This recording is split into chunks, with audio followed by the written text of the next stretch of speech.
국민의힘은 탄핵 반대 집회에도 직접 참석해서 이른바 아스팔트 우파라 불리는 강성 지지자들을 끌어모았습니다.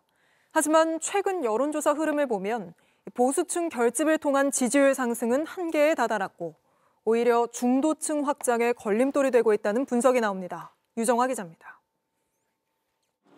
지난 1월 이후 여론조사기관 리얼미터가 조사한 조기 대선에 대한 여론 변화를 살펴봤습니다.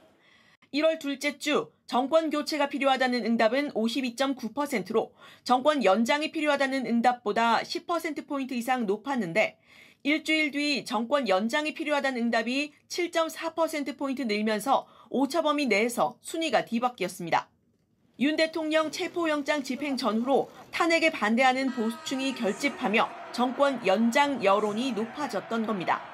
하지만 2월 둘째 주엔 다시 정권 교체 여론이 과반을 넘기며 격차가 벌어졌습니다.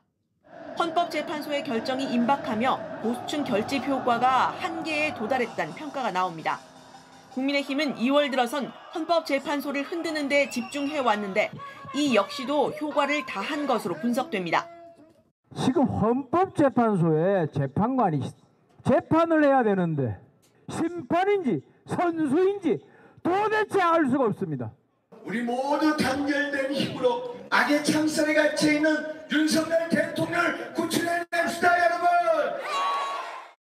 특히 중도층 여론만 떼어서 봤을 땐 2월 들어 정권 교체 여론은 상승하고 정권 연장 여론은 줄면서 격차가 더 커졌습니다. 보수 성향이신 분들을 응집력을 강화하는 측면은 있겠으나 중도 성향이신 분들에게까지 의견의 어떤 전파력은 없이 오히려 중도 성향이신 분들의 관여도만 높이고 있다.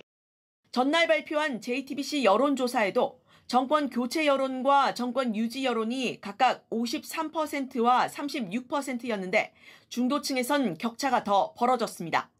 JTBC 유정화입니다.